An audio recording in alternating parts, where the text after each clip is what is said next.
fire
Well, we're here to talk about Memorial Bridge and to talk about its general history and place in the transportation network for the Piscataqua region.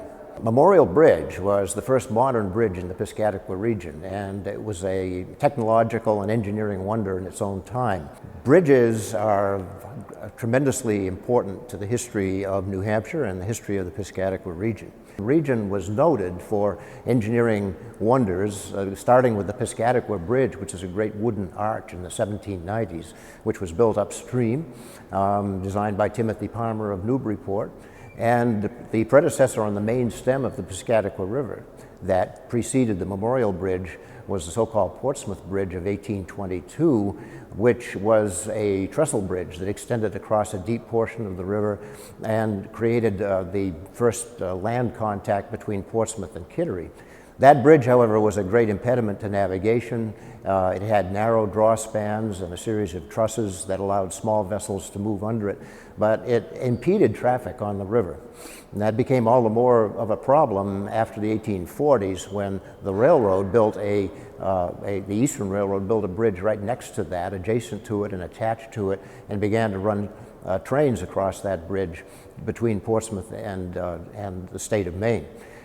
The Memorial Bridge was actually intended to be a great improvement over that and ultimately to become a part of a major highway system that was being developed in the 1920s in the eastern United States. And Memorial Bridge was a vertical lift bridge.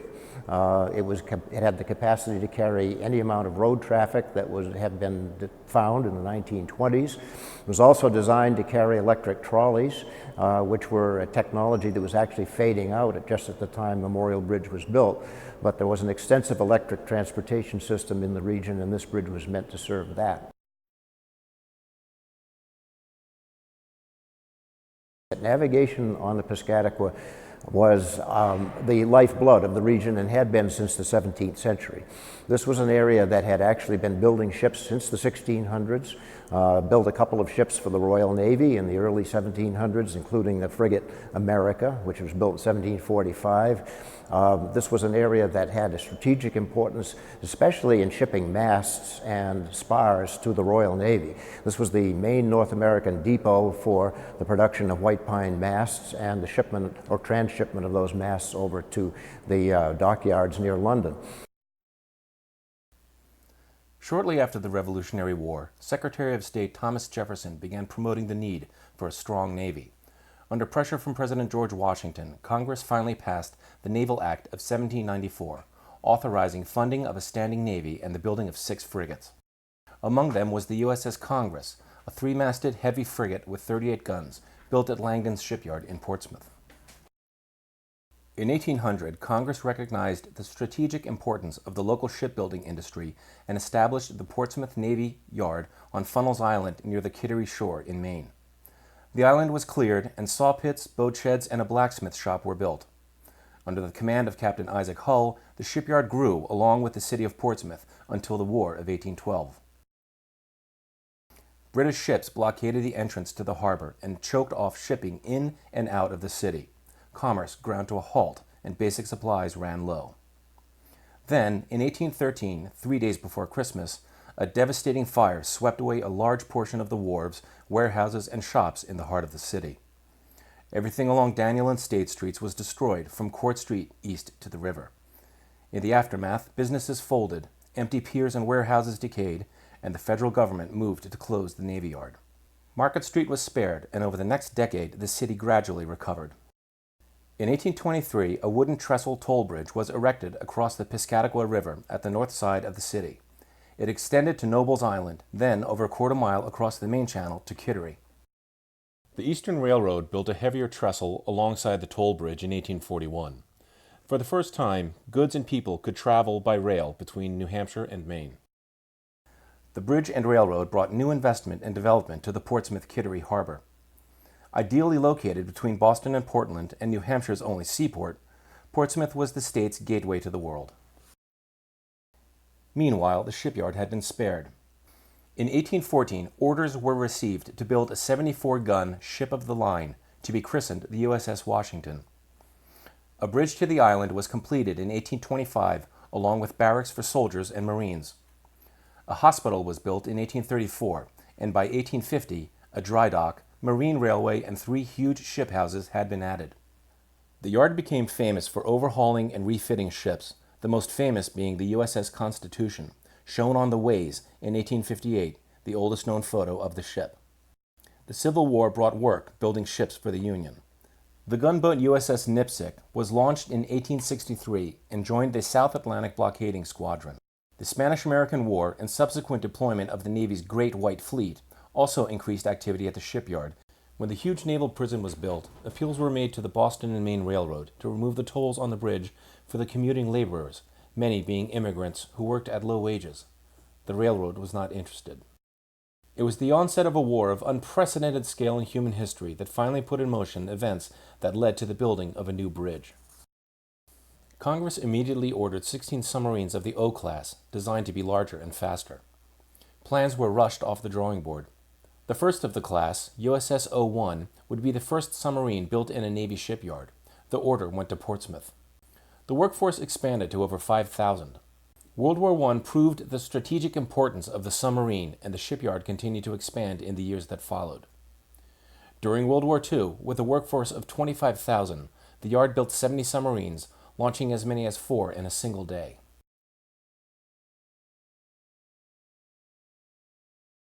The Portsmouth Navy Yard, which was established in 1800, by the early 1900s was a major production area. In fact, was pioneering by that time in the production of submarines. And it was highly important to get Portsmouth people to the Navy Yard. There was a very big commuting traffic across the river by the early 20th century. But that commuting traffic either had to take a train on the Boston and Maine Railroad across the Portsmouth Bridge upstream, or had to take a ferry across the river. There was the Navy Yard ferry, which actually left from the end of Daniel Street, close to where Memorial Bridge was constructed.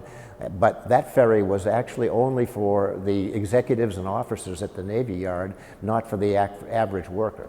The average worker basically had to take the train or had to take a private boat.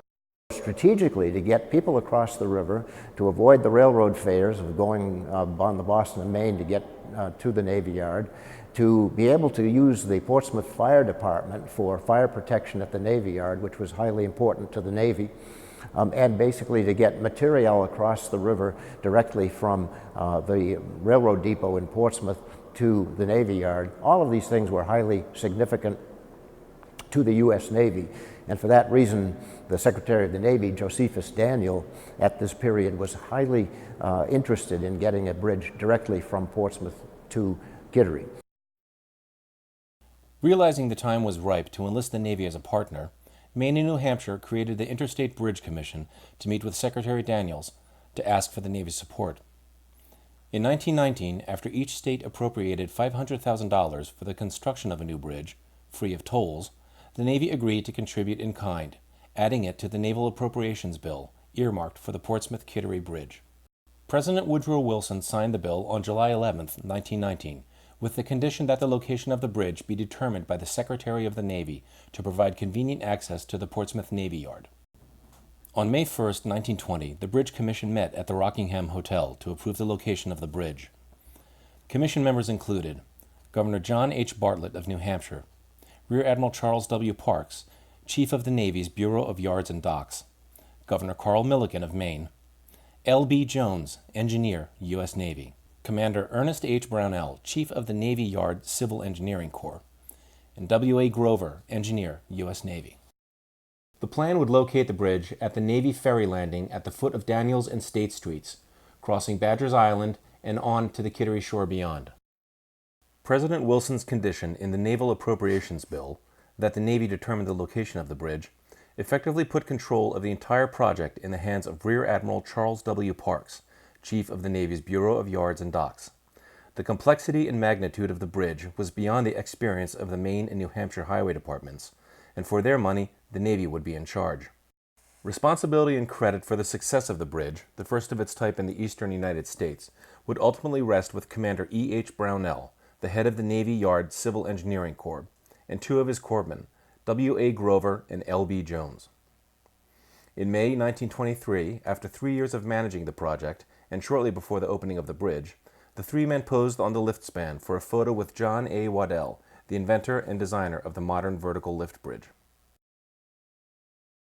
When Memorial Bridge was constructed and completed in 1923, for the first time, the 90% of the people who worked at the yard and lived in Portsmouth actually could, if they wished, walk to work. It would have been about a mile walk, but that wouldn't have been an unheard of thing at that time.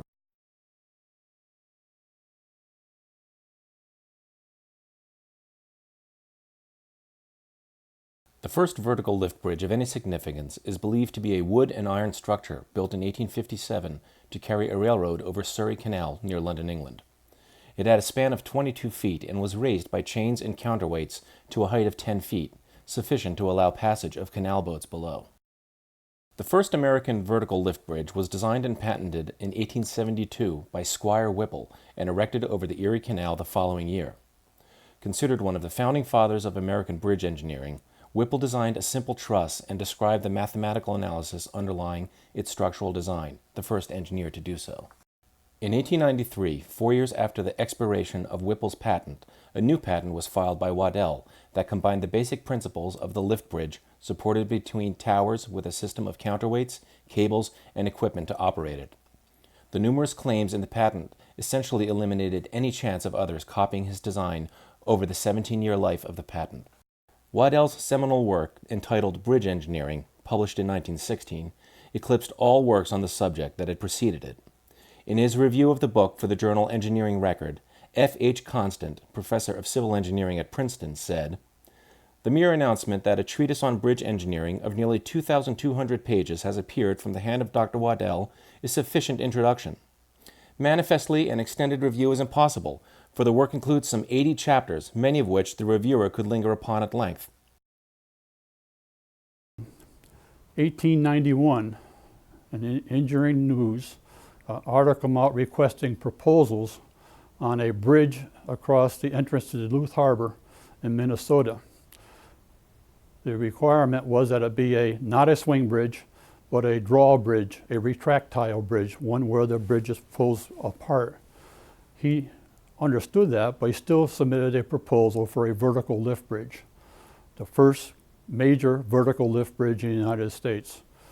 It was unusual. All the rest of the people had different kinds of bridges, but nobody had anything similar to a Waddell vertical lift bridge. Waddell was given a contract to design his vertical lift bridge. So he designed the vertical lift bridge's entirety, but the Corps of Engineers turned down the proposal saying that it would obstruct entrance to the harbor. Therefore, he wasn't able to build that bridge. But at the same time, the leaders of the Chicago Engineering Department heard about it, and they said maybe we could put one of those bridges to replace a swing bridge across the river at South Halsted Street in Chicago. He took that contract, designed the bridge, all the way through the contract. The bids have been let, and they said, we can't do that. We don't trust this bridge. It's too new, too innovative, and we're not comfortable with it. But there's certain conditions. You want to use electric motor for it. We don't trust electric motors. Therefore, your hoisting mechanism has to be run by steam. So he had to put a steam engine underneath one of the abutments. And he had many other conditions which he didn't like to meet, but he met anyway. So in 1893, after getting a patent on the vertical lift bridge in 1892, he built the South Halstead Bridge, the first major vertical lift bridge in the world. So with the opening of South Halstead Street, you would think that he would have a big market for designing and building vertical lift bridges. That wasn't the case, however, because the bridge was very expensive to build because of the additional conditions the city put on it. Very expensive to operate because of the steam engine, therefore you had to have somebody operating the steam engine all the time to handle the lift. Therefore it became known as a very expensive bridge to build, a very expensive bridge to operate. Even though it operated, just like he said, about 20 seconds lift compared to swing bridges, about 2 minutes, it was good in that sense, but it was too expensive and too much maintenance. Therefore, all the leading engineers at the time said this bridge would never be a standard bridge because of the cost and because of the maintenance costs. Therefore, no vertical lift bridges were built until 1907. And that's when Waddell joined John Lyle Harrington, one of his former assistants. They got many patents on the bridge, improved on the performance of the bridge, and they started building many, many bridges right in the period 1907 to 1915.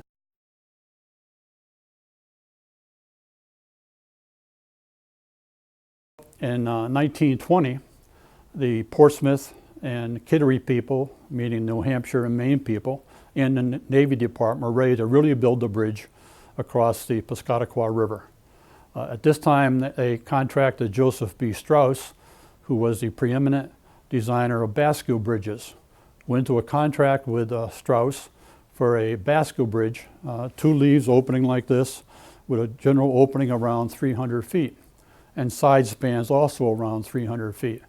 They went out to bid, got 2 bids, one from the Bethlehem Steel Company and one from the American Bridge Company. All of them were too high, too expensive. They couldn't afford bascule bridges.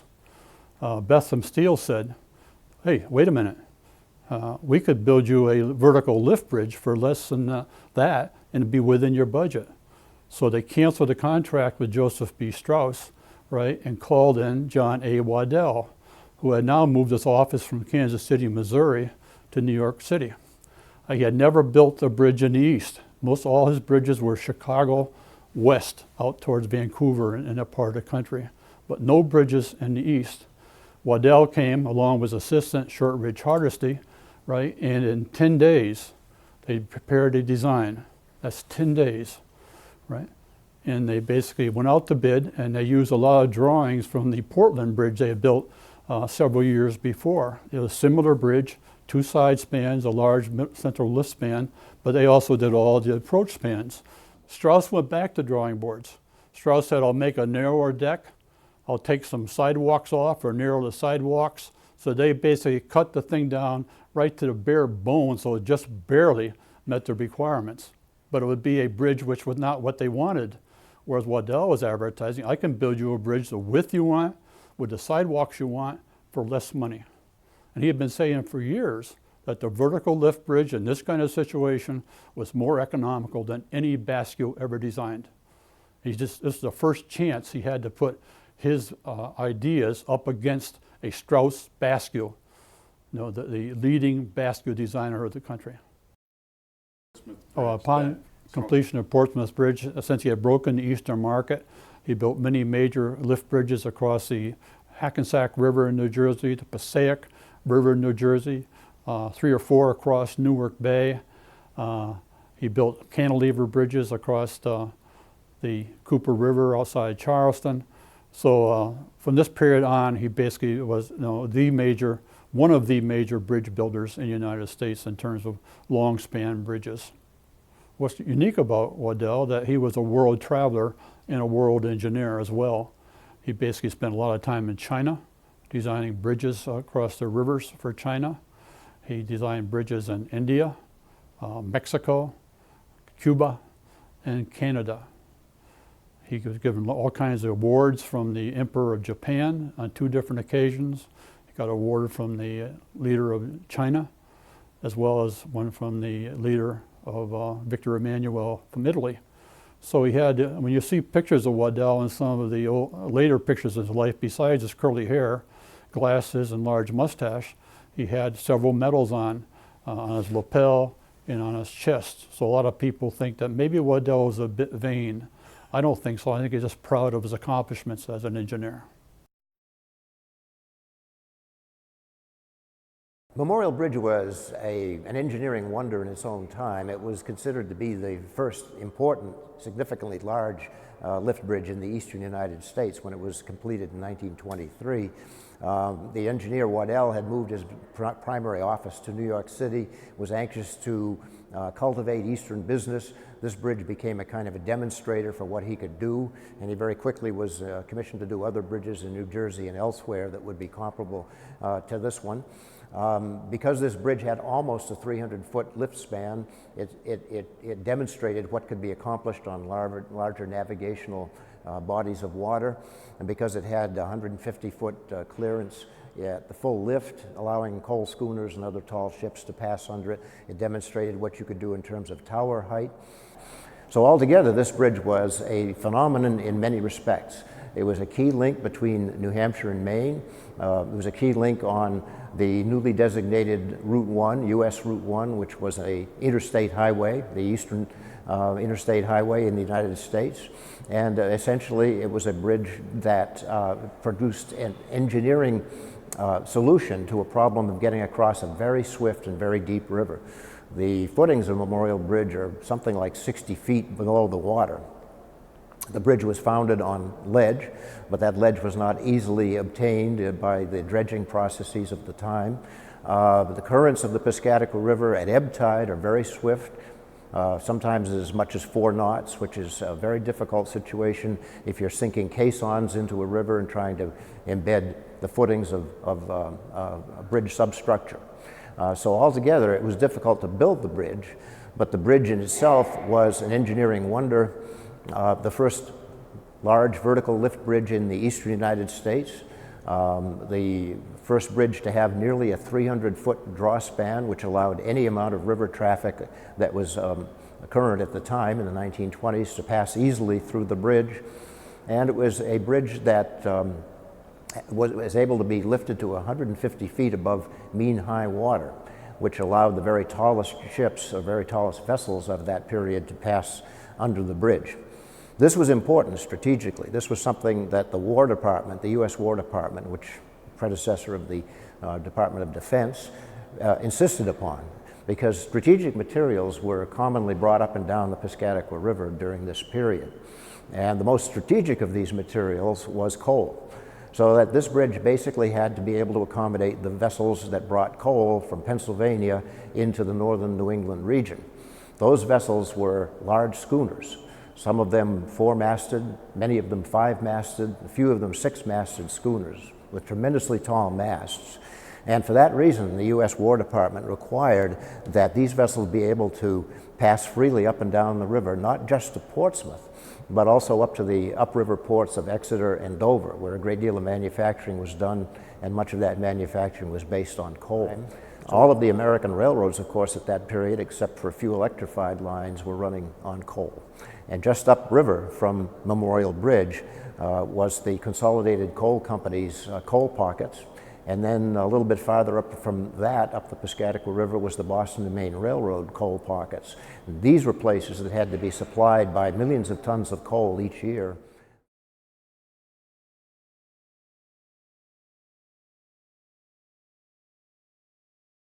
In May 1920, following approval of the location of the bridge by the Engineering Commission, borings were taken of the river bottom to determine the type of foundations that would be required to support the piers and abutments, collectively known as the substructure of the bridge.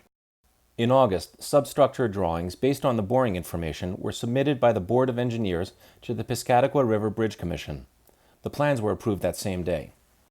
The contract for the substructure was awarded in November 1920 to Holbrook, Cabot, and Rollins of Boston, one of the leading marine and foundation contractors in the Northeast.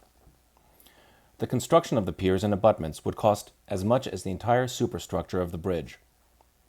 The two piers would be constructed inside giant wooden boxes called caissons. The magnitude of the piers was demonstrated to the public by models, comparing the South Pier to the old U.S. Customs House. At 98 feet tall, the pier towered over the building, by then converted to the post office, and today a restaurant and a bookstore.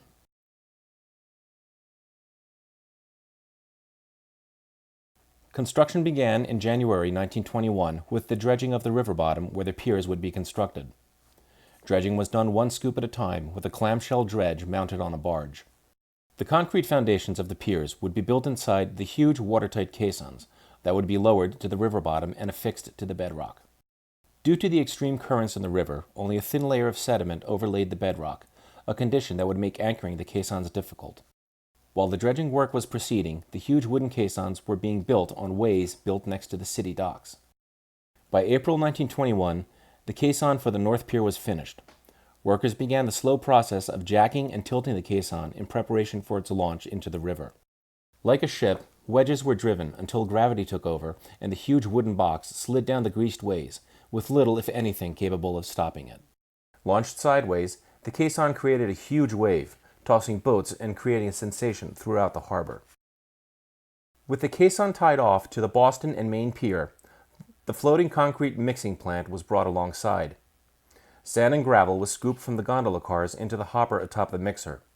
The wet concrete flowed through a long chute into the bottom of the caisson to create the pier footing and provide ballast. In July, the caisson was towed to the location of the North Pier at the edge of the river channel off Badger's Island. The barge carrying the concrete mixing plant was anchored alongside, and the caisson was gradually filled with concrete and sunk into place.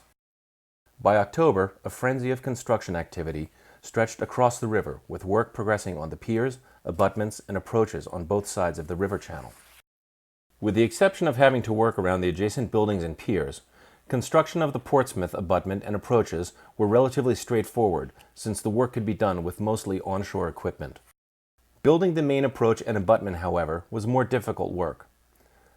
A pile trestle was constructed along the approach to the abutment to carry a track-mounted derrick and pile driver. Located at the end of the trestle, the derrick would first construct the abutment. Then it would work its way back to shore, driving pilings, pouring concrete, and placing the massive blocks of granite that would carry the approach spans. An inspection in December found the work being pushed at a furious pace in advance of winter. By heating the aggregates and other ingredients in the concrete, the work proceeded through the winter. By April 1922, the river piers, abutments, and piers to carry the main approach spans were complete. Progress at the Portsmouth end, however, was hampered by the many land parcels and buildings that had to be acquired and demolished. By May, the concrete abutment for the south truss span was complete. Steel reinforcement was being placed inside the wood forms for the abutment and retaining walls that would carry the elevated approach roadway. To place the concrete, the contractor, L.H. Shattuck of Manchester, utilized a boom plant that consisted of a wood-framed tower 100 feet high and a series of counterweighted booms, chutes, and support tripods. This arrangement allowed concrete to be delivered by gravity to all areas of the work without moving the mixing plant.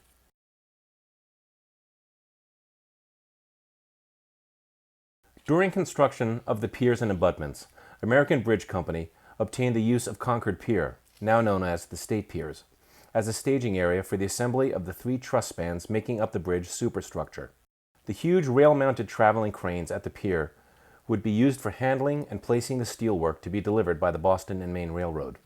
Pilings were driven and timber frames known as falsework were erected between the ends of the piers to support the steelwork while it was assembled and riveted together. A railroad crane delivered the prefabricated structural steel bridge members from the materials laydown area to the falsework, where another crane lifted them into position for riveting. By June 1922, the North Truss was half assembled. On July 8th, the span was structurally complete and ready to be set in place at the Kittery end of the bridge. 2 barges were slipped below the truss at low tide, and wood cribbing and blocking was stacked to meet the underside of the span. Parts of a derrick and various structural members, to be used in the construction of the lift tower at the outboard end of the span, were placed on top of the truss for the ride. Workers relaxed on the end of the truss, waiting for the rising tide to lift the barges and float the truss off the falsework.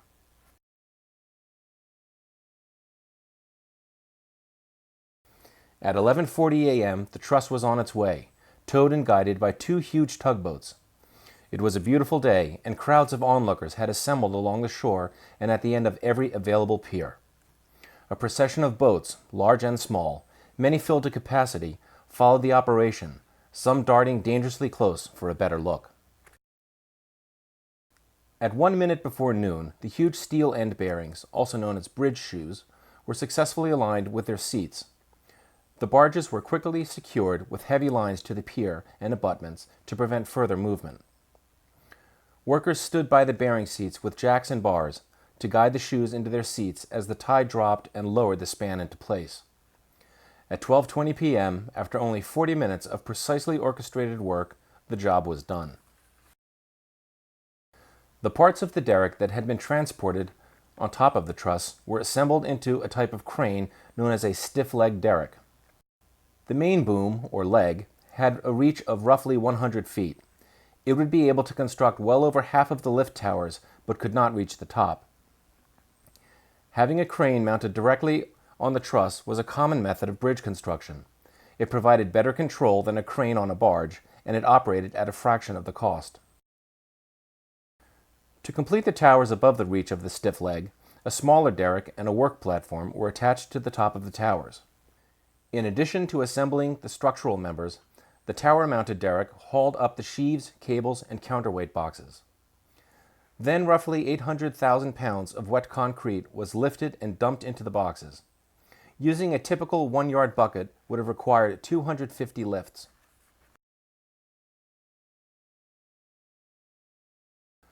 On August 12th, just over a month since the placement of the north truss, tugs moved the south truss into position. The span was intentionally left unfinished, giving it an asymmetric appearance. 2 structural sections, known as panels, located at the shore end of the truss, had to be left off because Walker's dock remained standing in front of the abutment, blocking the way. A dispute had arisen over who was responsible for its removal. Unwilling to accept the demolition cost, or a delay, the contractor, American Bridge Company, instead built a temporary pier to support the truss. The truss was later completed using a derrick mounted on the span, leaving the Interstate Bridge Commission to assume the cost of removing the dock. Again, crowds turned out on shore and in boats to watch the action. Working around Walker's dock required careful planning, measurements, and execution. The lead inshore tug would just graze the end of the dock and slow up, gradually drawing the inshore barge up to the dock. The tug in back, towing on the hip of the barge, provided sideways and reverse control. The barge, or lighter as they were known, was snugged up to the dock and made fast, leaving the end of the truss perfectly aligned with the temporary pier. For a late December day, river and weather conditions were unusually favorable for the float-in. The crowd greatly exceeded the previous gatherings and was estimated in the thousands. Among those in attendance was Shortridge Hardesty, Waddell's partner, who was chiefly responsible for the design of the mechanical operation of the bridge.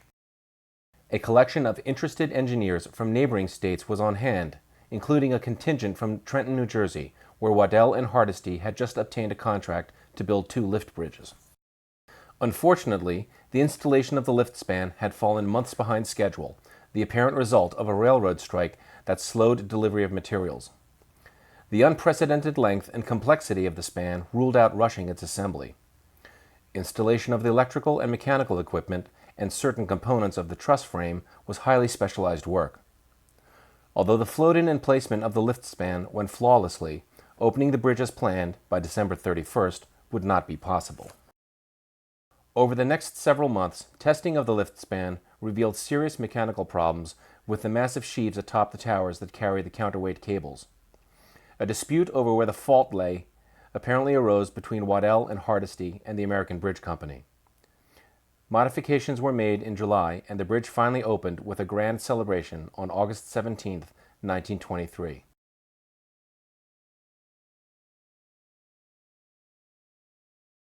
The Portsmouth end of this bridge, which was shortly after it was opened, was named Memorial Bridge in memory of the veterans and those who had lost their lives in the Great War. World War I. The bridge portal was decorated with this beautiful bronze sculpture, which was created by the Gorham Company in Providence, Rhode Island. And that sculpture, of course, included the Great American Eagle, which was the highest point of the sculpture and represented the identity of the United States. But it also included the United States Great Seal on the north end of the portal and the seal of the state of New Hampshire on the south end. And then it had a great bronze tablet that dedicated the bridge to the memory of the people who had lost their lives in World War I.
In 1923, the bridge opened. At that time, it was the longest bridge they had built in the United States. It's probably the longest lift bridge in the world at that time. Approximately 297 feet end to end of pier with a large vertical lift, which was required by the Navy Department. And the bridge survived until 2011. 11? I think it was 11.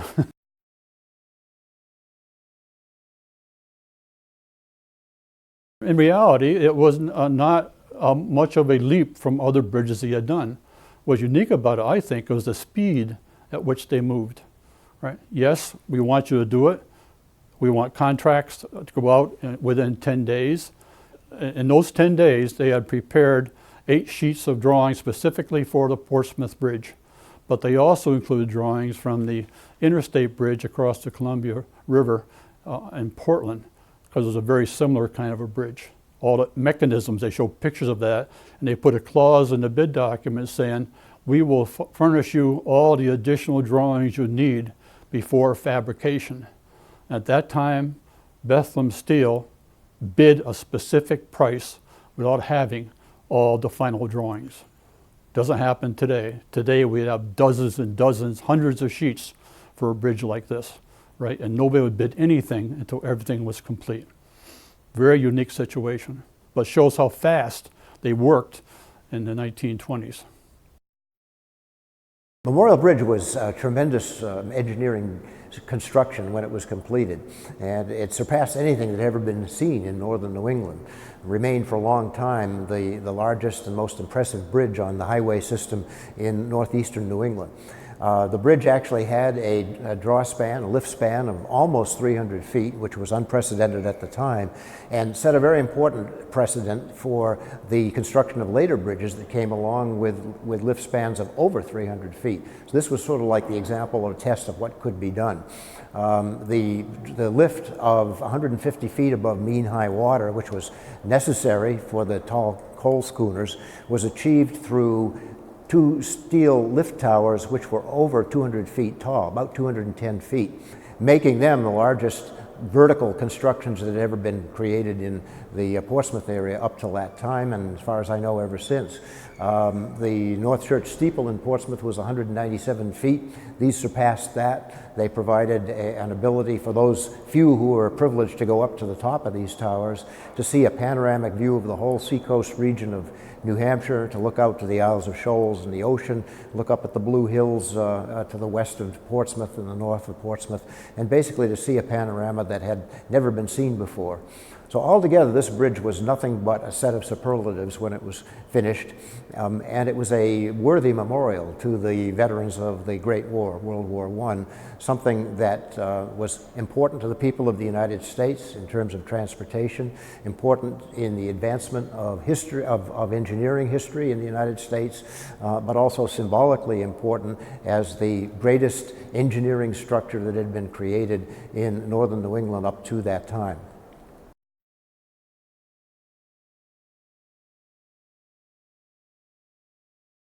You know, it's very hard to know just what Memorial Bridge, how Memorial Bridge was regarded when it was new by the people of the city of Portsmouth. We know the motorists loved it, and we know that the river navigation people loved it. It basically served their purposes, except at times of summer traffic jams and so forth. But aesthetically, you know, it's a little hard to know. The first great mechanical bridge of the eastern United States, how that was regarded. The bridge looked quite different in its earliest years from the way it looked ultimately, as most living people remember it. It had a wooden deck rather than an open steel deck, and it was painted black.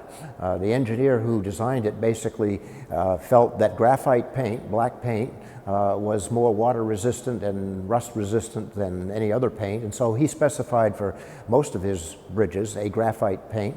And so Memorial Bridge actually was a black bridge until after World War II, something that most people don't remember.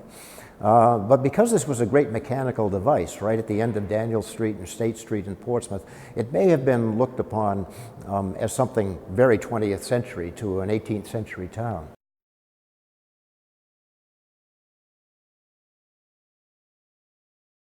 The main problem that had occurred was that because you had a coincidence of the completion of the bridge in 1923 and the designation of US Route 1 at just about the same time, all of the eastern traffic in the vacation country of New Hampshire and Maine was passing over this one crossing on the Piscataqua River.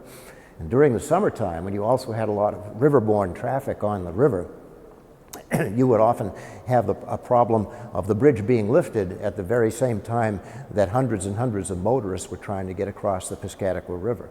So suddenly you began to have huge traffic jams in the city of Portsmouth very shortly after the bridge opened. And it wasn't terribly long after this engineering wonder had been given to the people of the United States that people began to say, we need to have a second bridge upstream from this one to act as a bypass and to take some of the traffic that's actually now obstructing the city of Portsmouth. One of the other things that happened during this time, because both State Street in Portsmouth and Daniel Street became major transportation corridors due to the US 1 designation, what had formerly been a tree-lined, dead-end residential street, State Street, or even Daniel Street in Portsmouth, suddenly became a commercial artery. And you had a number of elm trees that were cut down, a number of residential buildings that were converted to stores and shops, and basically the creation of this bridge, wonderful though it was for transportation, both riverborne and highway-borne transportation, it had a detrimental effect on the city of Portsmouth and took what had been serene and basically dead-ended streets, turned them into major thoroughfares, and took what had been a residential area, turned it into a commercial area, took some of the shade trees and the other accumulated elements of time in the city and erased them for street widening and highway improvements.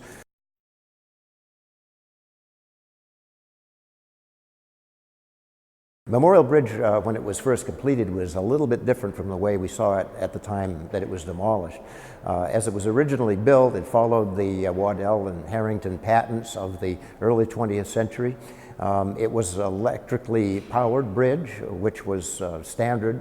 The first of Waddell's bridges used steam power to lift and drop the lift span, which was not as easily controlled, precisely controlled as an electrically moved bridge. But the way in which the bridge operated used two 100 horsepower three-phase engines, or three-phase electric motors rather, and these three-phase motors picked up their current from the adjacent power plant, which was just upstream from the bridge. The way in which the lift span of the bridge continually picked up power as it lifted or dropped was that it had essentially a three-wire system that ran up the southern tower. And that three-wire system had trolley wheels that ran on it, very much like a streetcar trolley, picking up the three-phase current from the adjacent power plant. But during times of inclement weather, it was a little bit difficult sometimes to operate the bridge under these circumstances. Occasionally, when the bridge would become covered with ice, they actually had to send men up on the towers to knock the ice off of the three bare wires which carried the current to the electric motors of the bridge. And originally, before the braking mechanism of the bridge was replaced in the 1970s, the brake system that was used to slow the drop of the bridge as it approached its lower seated position was actually built of brake drums with wooden brake wheels that took the friction of the brakes.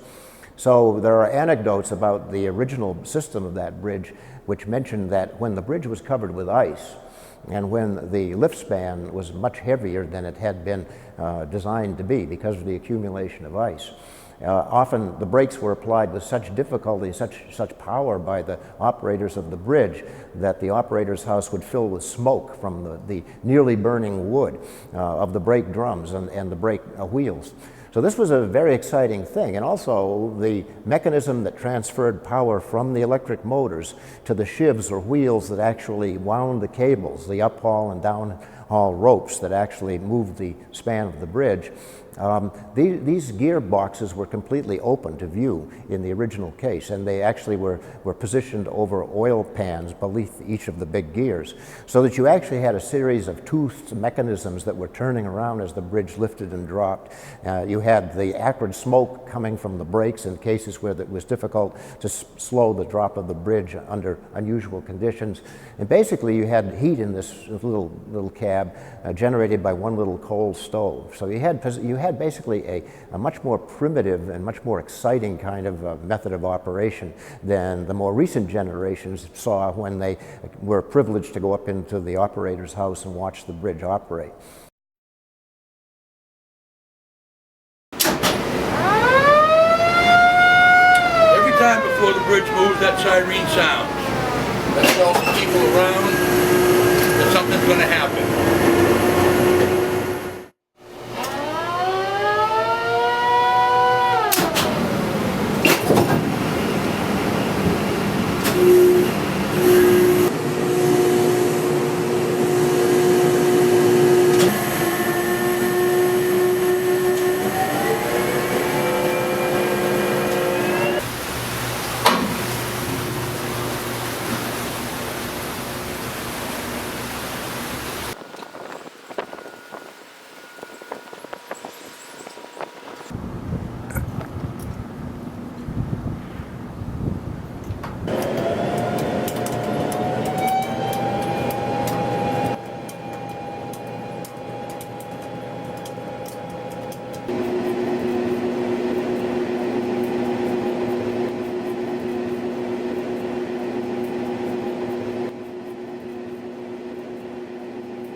Oh yeah.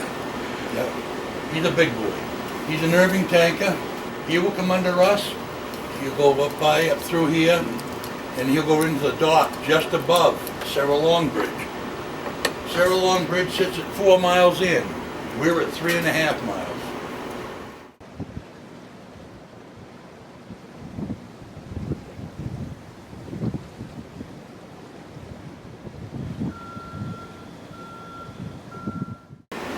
real fine. It'll keep everybody on their toes here.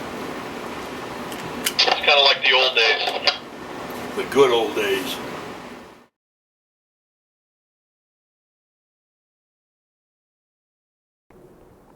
The bridge, I think, was taken for granted, basically, until in the 1980s there began to be a sense of threat, a sense that the bridge needed to be replaced and would be ultimately replaced, and it was reaching the end of its useful life. The Federal Highway Administration and the Maine and New Hampshire Departments of Transportation began to lay plans for the treatment of that bridge at that period and into the 1990s.